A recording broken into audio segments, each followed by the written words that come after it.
Bom, pessoal, então nessa aula, continuando o nosso material, nós vamos estar falando sobre a psicologia e a educação. E eu peço a vocês, acabei de conferir aqui os fóruns.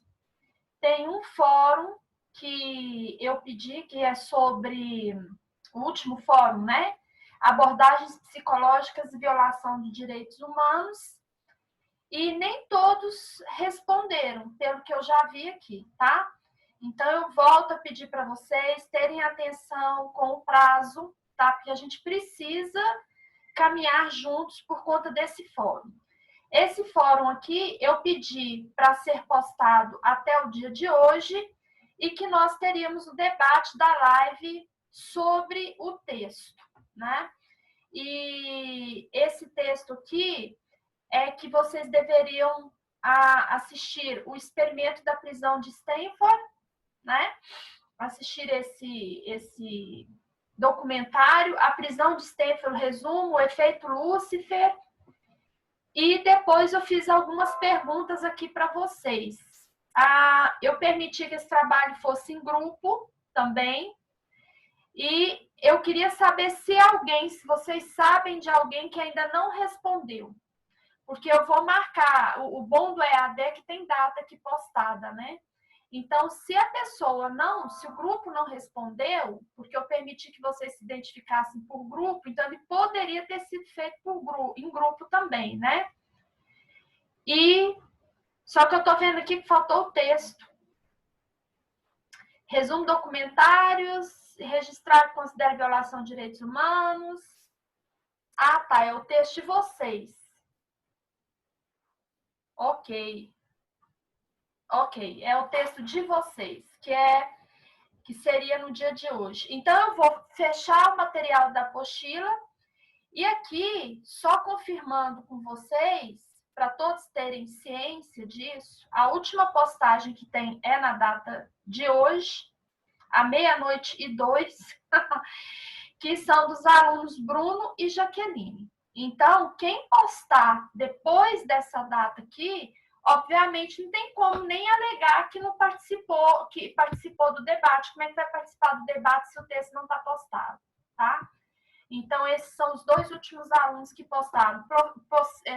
Então, a lógica diz que quem não postou até esse horário não tem nota, tá? Porque como é que vai ter nota participar de um debate se não tem um texto postado? Bom, então vamos lá. Eu vou fechar o material, nossa apostila, e depois a gente começa esses debates aqui. Eu vou procurar seguir a ordem aqui das postagens, até a gente conseguir fechar aqui e cada um falar uma parte. Bom, então, nós estamos falando...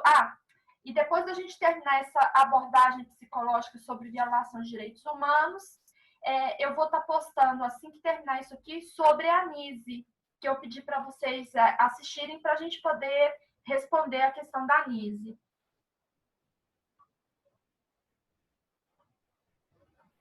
Hoje é o debate valendo nota, está escrito aqui, ó. No próprio fórum, todos os fóruns que eu posto, eu já coloco o que é pedido, né? Então, aqui está escrito: este fórum tem por objetivo promover a reflexão acima de algumas abordagens psicológicas desenvolvidas ao longo da história, com foco no estudo proposto sobre o caso da Damião Ximenes. E lá embaixo está escrito: o texto deverá ser postado neste fórum a fim de socializar os resultados. Valerá 5 pontos o texto. Deverá ser postado até o dia 6 de maio, já que neste dia haverá um debate live sobre o texto. Valor 5 pontos, nota da segunda VA, está escrito aqui, tá? Bom, então voltando aqui. Tá, então o debate é hoje, tá, gente? E eu permiti que fosse em grupo, nem limitei aqui o número de grupos, pelo que eu vi aqui. Não tem um limite de grupos. Não, tem sim. Segundo parágrafo, está escrito: sendo assim, este fórum deverá ser desenvolvido em grupo de até 4 pessoas, cuja dinâmica se dará da seguinte forma. Quem fez individual não tem problema, mas ele poderia ser de até 4 pessoas. Então, voltando à nossa aula, para a gente não perder nosso tempo. Vamos lá. Nós terminamos a nossa parte lá sobre a questão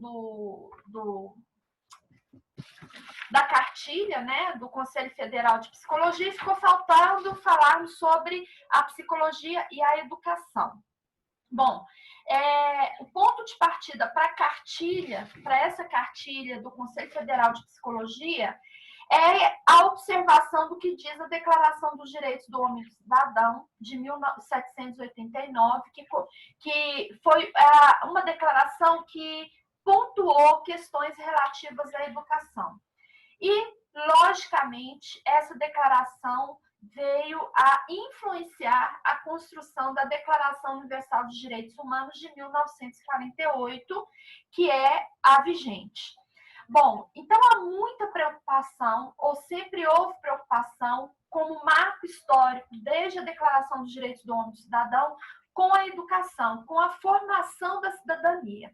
Compreenda cidadania, de uma maneira geral, não entrando no mérito da filosofia, como aquela em que o sujeito ele é ativo, ele tem voz e ele participa das questões sociais. Sobre os reflexos da cidadania, a importância dessa educação voltada para a cidadania é exatamente o indivíduo que é capaz de se comprometer com o social e ter um olhar voltado para esse social muito além do que o individual.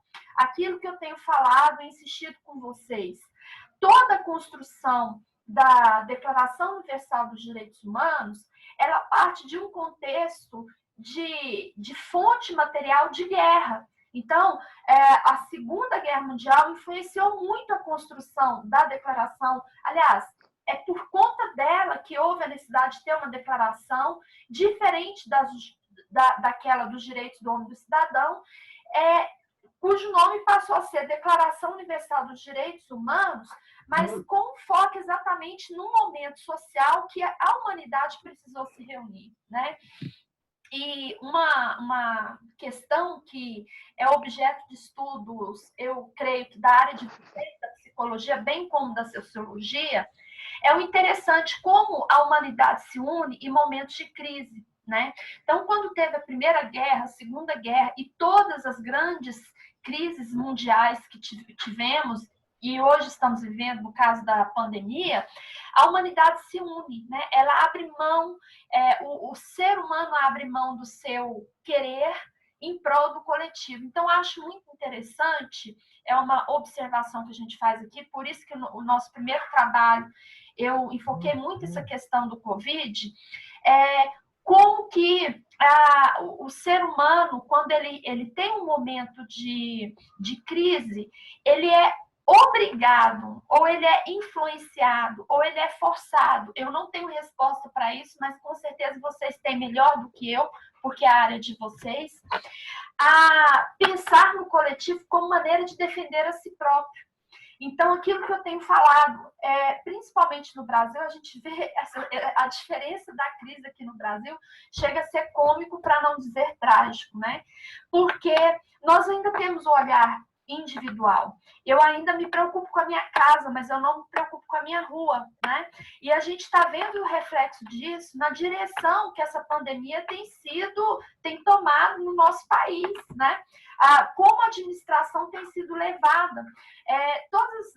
Pelo menos quando eu tenho tempo para abrir o noticiário, o que eu vejo é falando do governo, né? E nós estamos numa coisa mundial.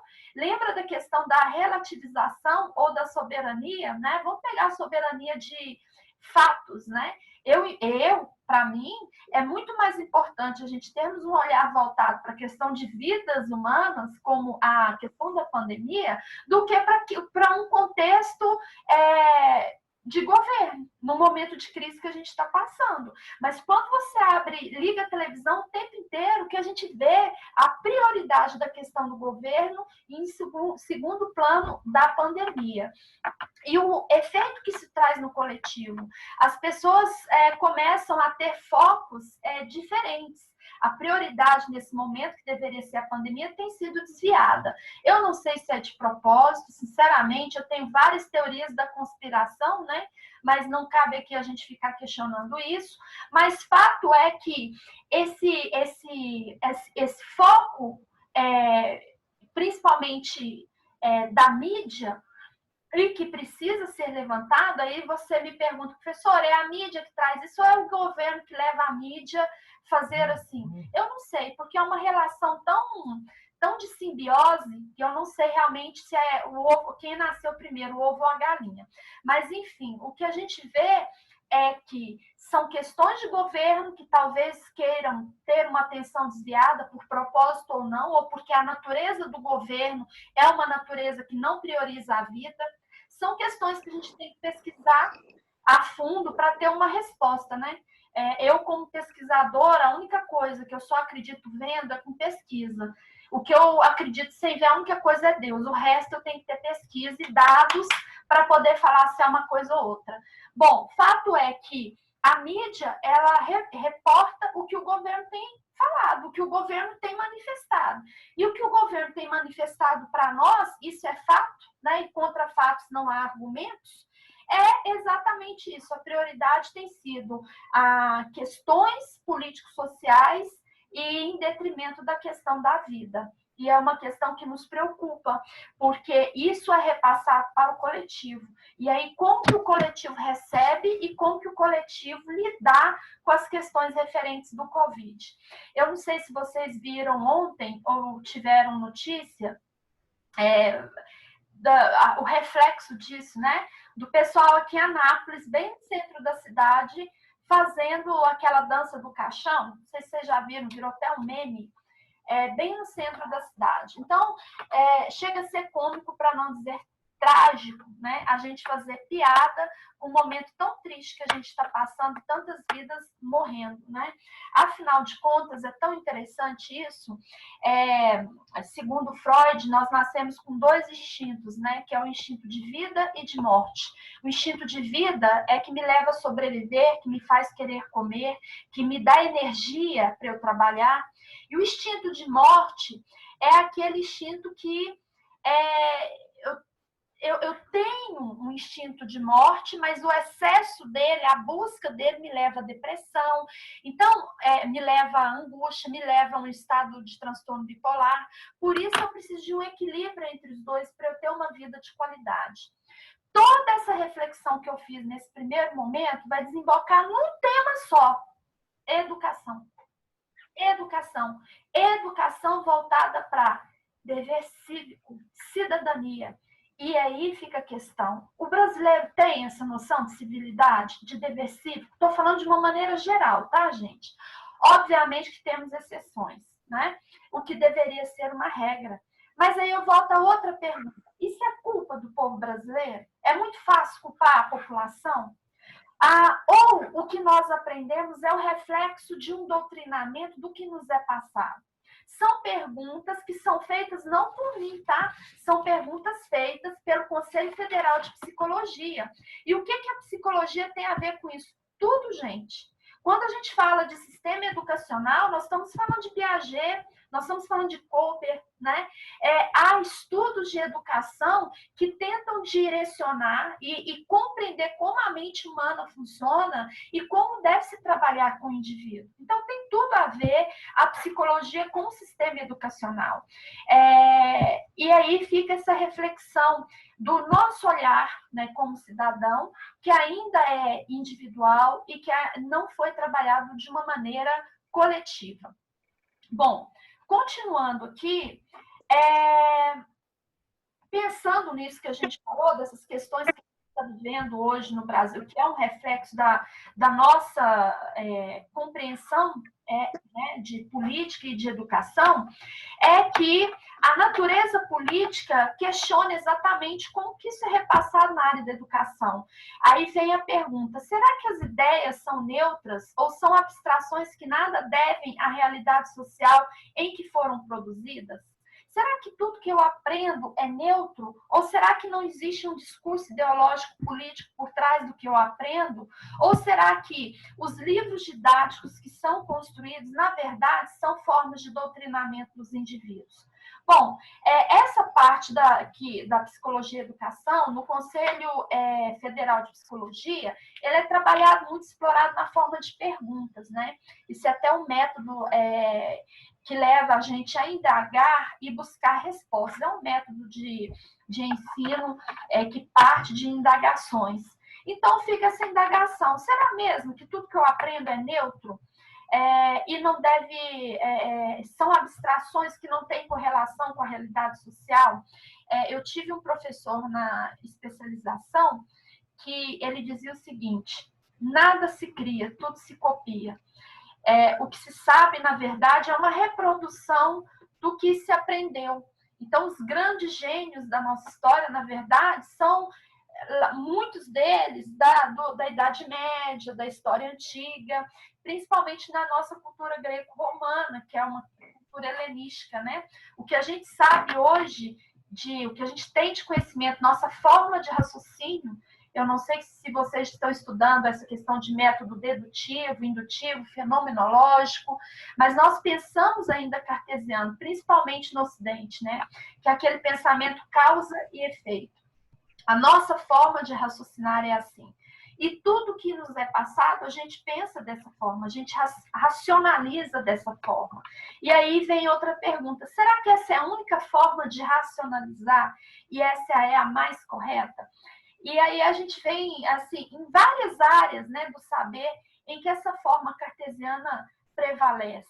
Por exemplo, por qual razão que eu tenho que arrancar um dente ciso quando ele nasce, se ele está são? A razão é aquilo que não me ajuda, arranca, né? Por qual razão, se eu tenho uma doença X, eu já tenho que, de cara, tirar aquele órgão que é melhor do que eu tratá-lo? Quando muitas coisas por trás têm a ver com tratamento, porque se você retira, pode ser pior, pode desenvolver outros ciclos de doença.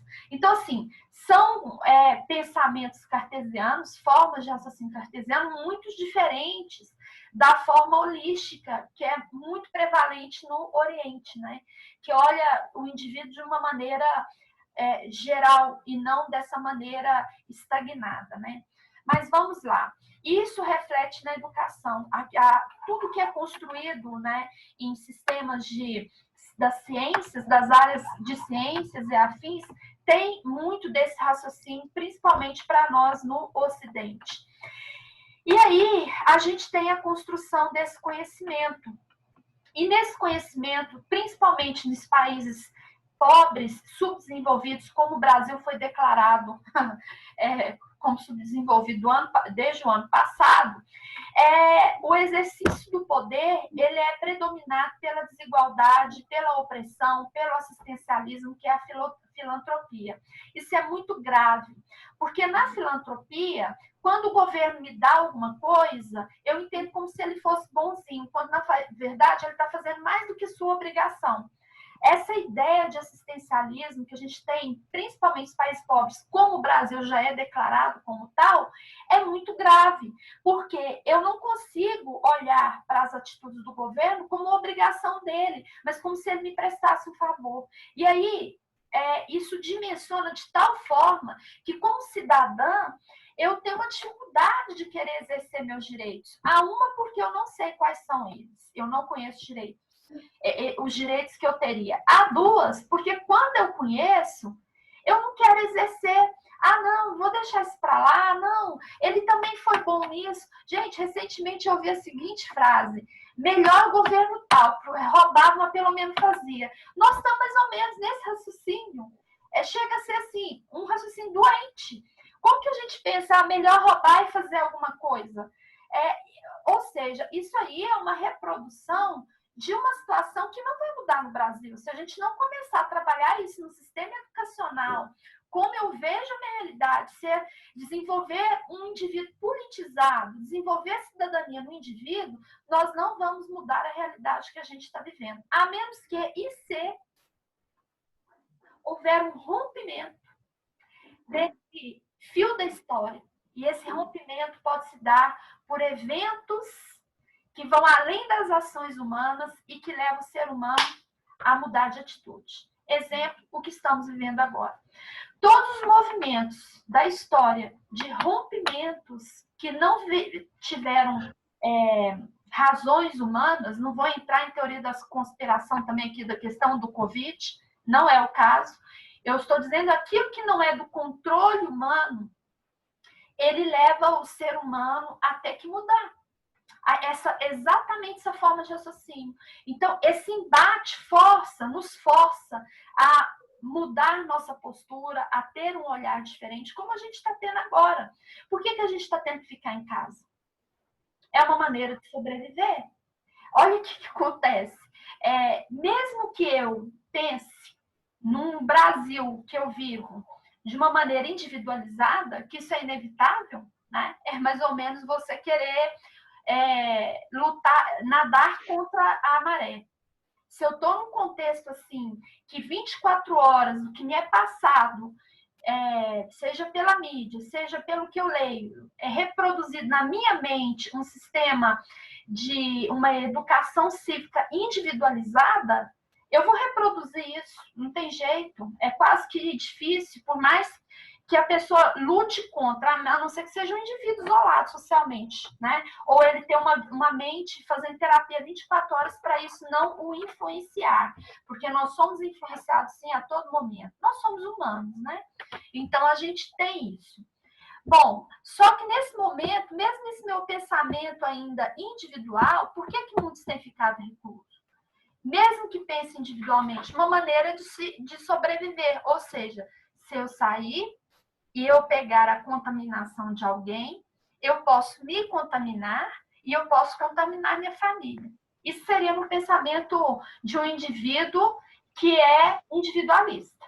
Agora, no indivíduo que tem uma visão social, em que ele parte do coletivo depois para si, ele vai pensar o seguinte: eu não vou sair, porque se eu sair, eu posso estar contribuindo para a propagação de um vírus que eu não sei se eu tenho.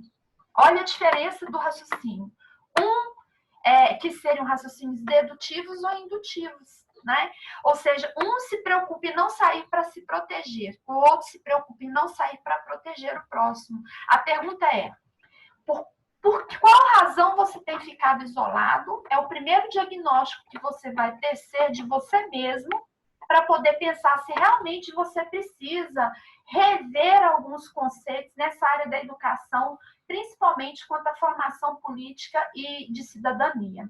Será que eu tenho me isolado por mim ou tenho me isolado pelo outro? Bom, em em outro caso, quais sejam as razões disso, o fato é que socialmente a gente está se isolando. Isso é bom. Por quê? Porque a gente está tendo que dimensionar isso na nossa mente, começar a pensar, bem ou mal, no coletivo. Mesmo que eu pense individualmente, eu estou pensando no coletivo indiretamente. Então, está nos forçando a rever nossa postura como cidadãos. Bom, e aí, nós temos aí a filantropia, né, que a gente estava falando, que é a marca registrada das relações de classe do Brasil, em que os direitos das classes populares, via de regra, assumem a forma de favor dos de cima para os de baixo. E qual a relação que a psicologia científica tem com essa realidade que deu origem? Muita, né? Porque a psicologia científica, ela pode estar colaborando com a identificação de indivíduos mais aptos, mais talentosos, e, de repente, dependendo das teorias que são aplicadas, né, para o desenvolvimento dessa educação, eu posso estar garantindo a igualdade ou não de oportunidades. Aí você fala assim, professora, mas em que ponto? Olha, gente, eu estou pensando na construção mesmo dessa formação do indivíduo, de cima para baixo. Então, volto a repetir um livro que eu acho que todos deveriam ler, em qualquer área, né, principalmente da psicologia, é de um sociólogo. Aliás, um deles é aquele que é do... Ai, gente, esqueci o nome. Que é a Sociedade Líquida. Esqueci o nome dele. É Bakhtin? Não, esqueci. E o outro é o Pierre Bourdieu, O Poder Simbólico. Segundo Pierre Bourdieu, olha o nome, o poder simbólico, né? E o simbolismo é tratado, inclusive, em várias áreas, né? No direito, o simbolismo é tratado, na sociologia, ele é tratado, na psicologia, ele é tratado. Então, Pierre Bourdieu, ele fala do poder praxeológico, que é o poder que nasce de cima para baixo. Aí, volto a repetir a questão da construção, por exemplo, dos PCNs.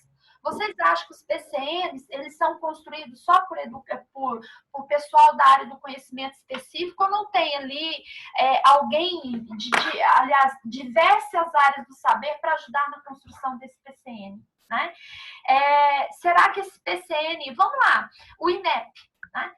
Quem é que faz parte? É a pergunta que eu faço. Se eu já tiver curiosidade para olhar quem compõe o INEP, que determina que o curso ele é tido como da área X ou da área Y, por que um curso deve ficar da área X ou da área Y? Vamos falar logo, dar nome aos bois? Pergunta que eu faço para vocês, e eu não sei se vocês têm resposta para mim, mas fica aí já a indagação, porque essas perguntas que eu estou fazendo aqui, principalmente nessa parte aqui do texto, são perguntas provocativas para levá-los a responder os próximos fóruns. E um deles nós vamos trabalhar as leis que cuidam da questão, por exemplo, do tratamento de eletrochoque, que eu comentei no início do semestre, e outras leis, né? Mas eu vou deixar para vocês apresentarem a visão de vocês dentro dos direitos humanos e dentro do Conselho Federal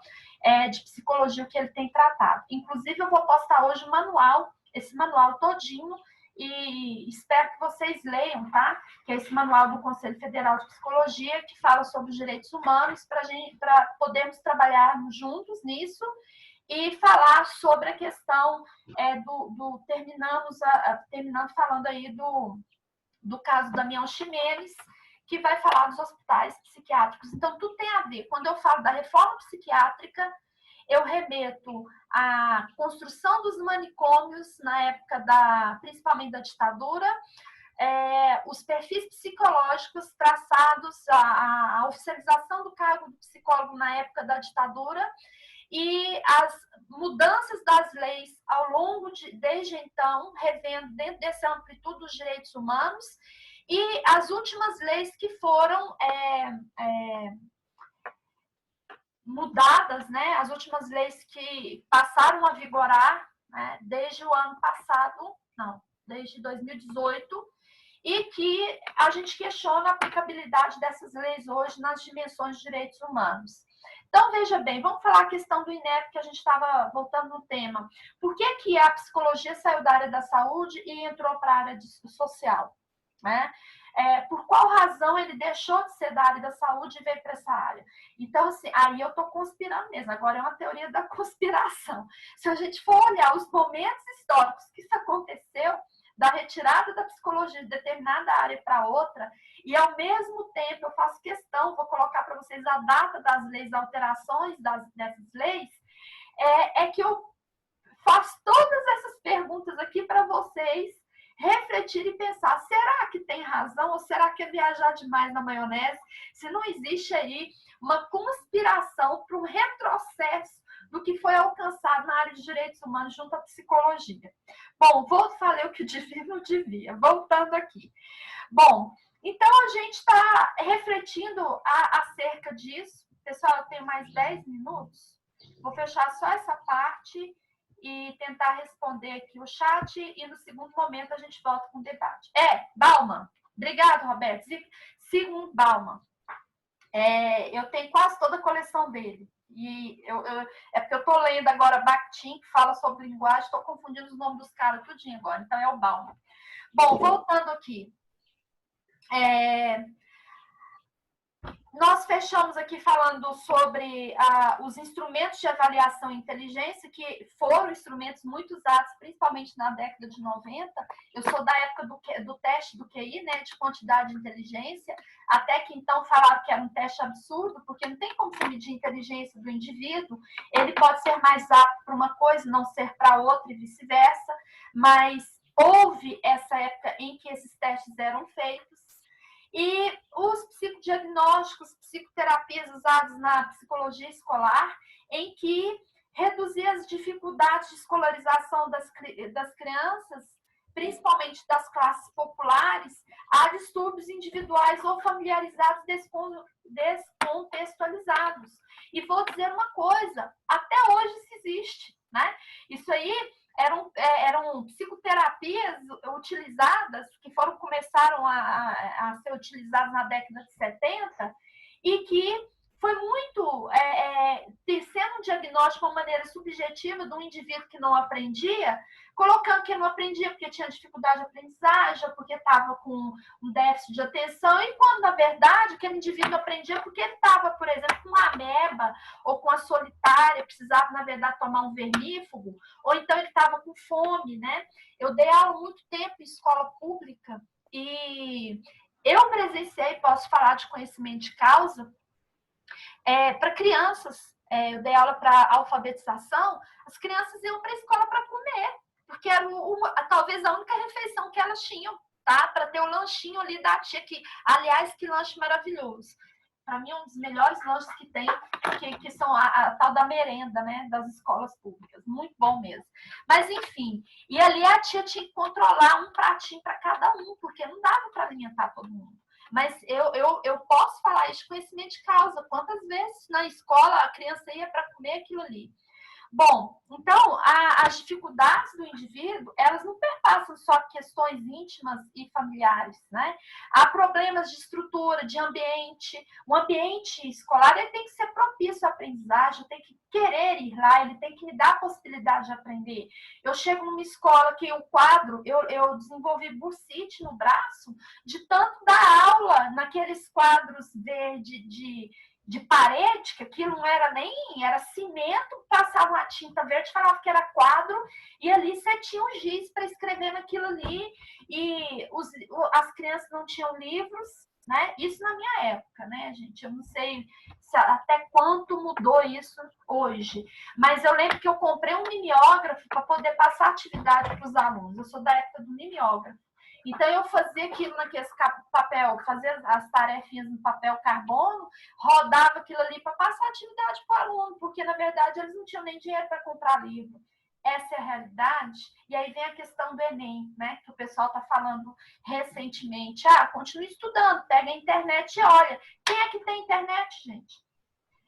Eu acho que eu cheguei a falar na sala de aula, nas aulas de vocês, uma forma de analfabetização é digital, e para mim ela é a pior forma de exclusão, ainda mais agora que a gente está vivendo. Quem não tem acesso, ele está excluído. E quem é que tem acesso? Quem é que pode pagar a internet hoje no Brasil? A classe privilegiada. Por isso que a gente fala de elite intelectual. Elite intelectual é aquela que tem condição de continuar estudando, né? Vocês são a elite intelectual desse país. Quem não tem condição, por N motivos, está excluído. E uma das mais fortes formas de exclusão hoje social é pelo meio digital. Bom, e aí nós temos, então, a realidade de sistemas escolares. Uma carreira escolar para rico e uma outra para pobre. O rico, a carreira escolar dele visa emancipá-lo e ser dono de si mesmo, o seu próprio patrão. E a carreira do pobre é procurar um emprego que ele vai ganhar bem para trabalhar para alguém. Ideologicamente, basicamente é isso que acontece. Então, eu fecho aqui essa parte com algumas perguntas, né? Aliás, com algumas reflexões. As teorias da psique têm que ser atentas às forças sociais presentes no processo psíquico dos mais profundos do indivíduo. Domínio de práticas profissionais que não sejam receitas, mas sejam regidas pelo princípio do resgate à condição de sujeitos dos indivíduos. Né?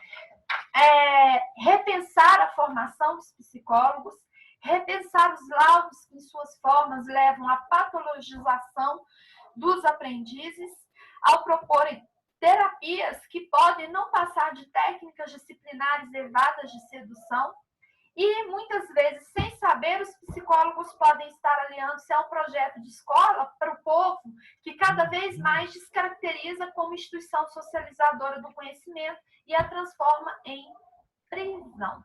E aí, tem uma reflexão que quem gosta de ler, leiam Foucault, tá, gente? De uma maneira geral, todas as obras do Foucault, em especial Arqueologia do Saber. Foucault vai dizer o seguinte, olha que interessante, Foucault ele era psicólogo e também um jurista, né? Ele era advogado. E Foucault ele dizia o seguinte, nós reproduzimos o que a gente pensa no coletivo. Então, até as arquiteturas reproduzem determinada época. Então, ele faz uma reflexão sobre a arquitetura no regime ou no sistema militar, né? Em que as fileiras, as filas que são exigidas, por exemplo, em salas ainda são filas que reproduzem esse sistema. A construção de casas segregadas, né? Quarto num lugar, sala no outro, cozinha no outro, banheiro no outro. Eu sou da época que tudo era bem separadinho.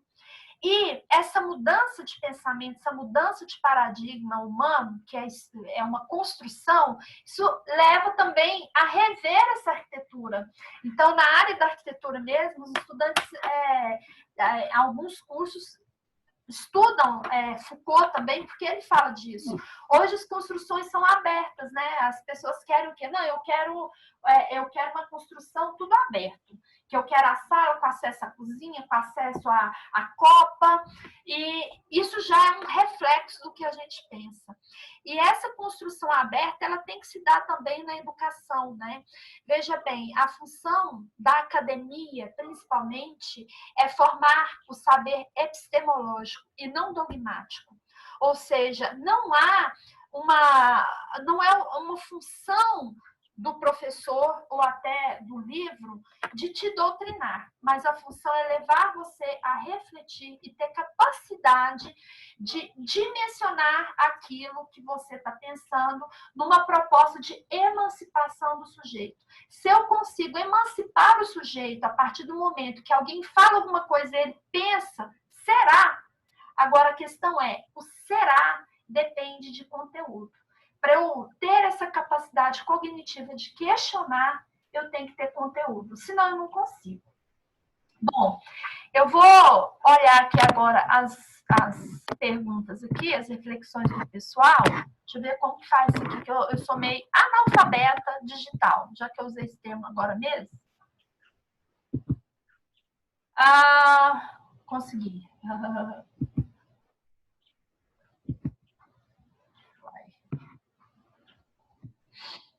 Daniel falou que tá ok, deve ser o som. O Roberto colocou aqui do trabalho. Deixa eu ver o que mais. Só estão falando mal do Bolsonaro. Peraí. O Roberto falou aqui do trabalho. A Rebeca, aqui em casa tá sem energia, meu celular tá descarregando. Beleza. O Roberto disse que está postado. Felizmente, só fiquei sabendo agora. Professor, aceita os meninos na chamada. Que menino? Aceita os meninos na chamada, não sei que menino que é, não. Professora, isso que eu falei aí, depois que eu fiz isso agora, foi a notícia lá do caixão. Gente, eu não estou ouvindo, tem que falar mais alto. Essa mensagem que eu falei que, infelizmente, fiquei sabendo só agora, foi referente aos memes do caixão lá em Anápolis. Você ficou sabendo? Você viu? Nossa, eu fiquei